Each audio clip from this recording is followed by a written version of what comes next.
Good morning, class. As we have discussed before, we're going to be talking about ferrous and non-ferrous metals. And for starters, we're going to talk about ferrous metals and especially about the most important example of this, stainless steel. So what is stainless steel? We should all by now know that steel is an alloy of iron and carbon. Depending on the quantities of carbon and the structure of the iron, it will have different properties. What makes stainless steel stainless? The chromium. This element named chromium. So stainless steel, it's an alloy of iron plus a minimum content of 10%, 10.5% of chromium, all right? So this chromium produces a thin layer of oxide on the surface, and this is this oxide of chromium is the thing that prevents the steel from corrosion to get some rust, okay? It was discovered in 1913 by Harry Brearley in Sheffield, a little town in the United Kingdom. And it was curious because he was working with weapons as this date is before the Great War, the first World War. So the main problem was that the weapons have been suffering from corrosion. So this guy, Harry Brearley, was investigating about how can we make steel better, okay? And what are the uses of stainless steel? There are thousands, you name it, from domestic applications to pipes for transporting liquids. You can find stainless steel anywhere, as we can see here on this slide. And a very important thing that you must recall every time you talk about stainless steel is that it can corrode, okay? It's not that the stainless steel is called stainless, not stain impossible. So it's going to be corroding less than a regular steel, but it's not impossible for it to corrode, okay? So it is a very important thing here to remark that the stainless steel can corrode. In other words, that it can get rusted, okay? Don't you ever forget this. This is a very important thing.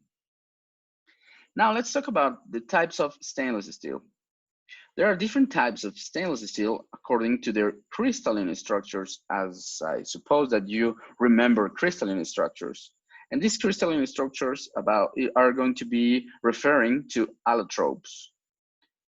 For instance, the ferritic, which is based on chromium and carbon and a little percentage of carbon, has some magnetic properties, but not as good as the austenitic used for some aggressive conditions, this ferritic one, because it has more resistance to corrosion.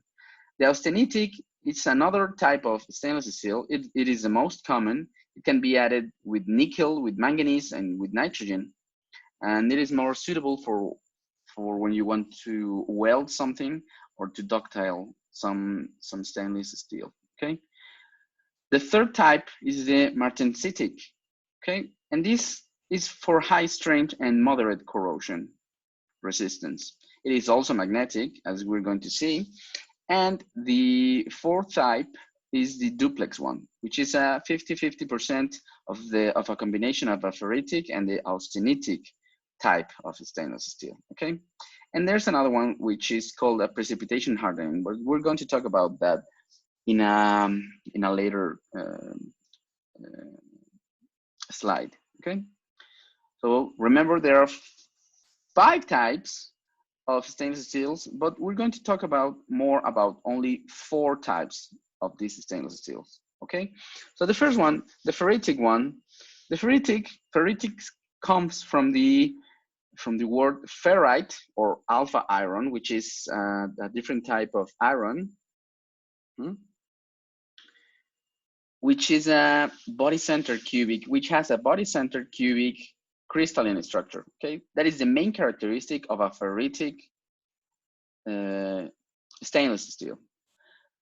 The main characteristic of an austenitic stainless steel is that this is a different crystalline structure, but still made of iron. Okay, and this austenitic comes from the austenite, and the austenite is just another name for gamma iron. Okay, and the principal characteristic of this gamma iron is that it's not body-centered cubic. It has a face-centered cubic crystalline structure. Okay. The next one is the martensitic. The martensitic is comes from the martensite, which comes from a rapid cooling process or quenching of the austenite. As a result of this fast cooling process, the gamma iron transforms to a body-centered tetragonal structure called martensite. Okay, so this is the martensite tetragonal. Okay, and the duplex one, as I have already said, it comes from the ferritic, 50% of ferritic and 50% of austenitic. And this is, they're designed to provide a better corrosion resistance.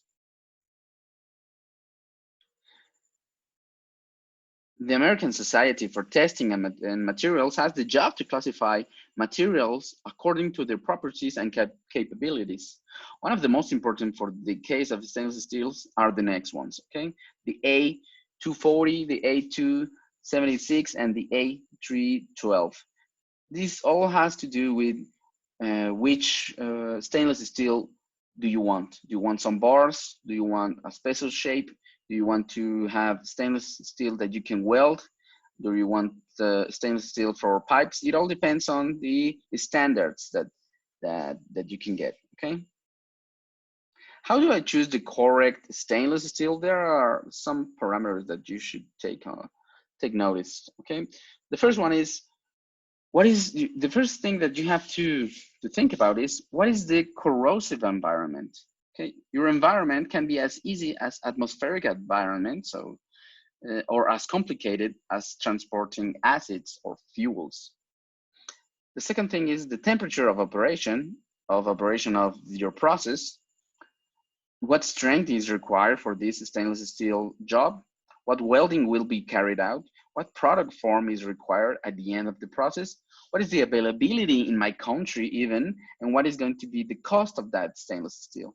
Okay, so these are all points, very important points for you to consider before choosing a specific type of stainless steel. Now let's talk about mechanical properties of ferrous materials. The first is the strength. Strength is defined as the quality or state of being physically strong, or the capacity of an object to withstand great force or pressure, such as this case of this rope. The next one is the stiffness. The stiffness is the extent to which an object resists deformation in response to an applied force. The more flexible an object is, the less stiff it is. Okay, so if we apply an external force in here, and this doesn't break or doesn't deform, it is a very good stiff material. The next one, the elasticity. It is the ability of a material to resume its normal shape after being stretched or compressed. As you know, ductility, it's the physical property of a material associated with the ability to be stretched or hammered thin into wire without breaking. So you can see here the wires of copper. Okay, this is an example of copper. Next one, we have brittleness.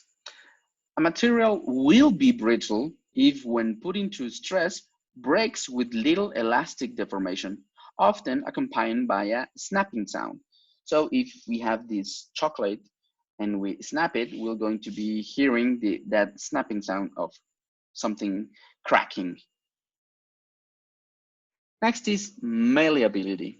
This is the property of something that can be shaped into something else without breaking, such as the gold, or in some cases also the clay, as you can see. Toughness. This is a very, very important one because it can be misleading with the property of something that can be strong. Okay, so it's not the same tough as strong, because toughness is the ability to absorb energy without fracturing. Okay, so we have a little example here. This is a tough guy. Okay, since we're talking about toughness, this is a tough guy who is behaving like a tough guy. And here we got a strong guy. Okay, so this is not obviously the same, right?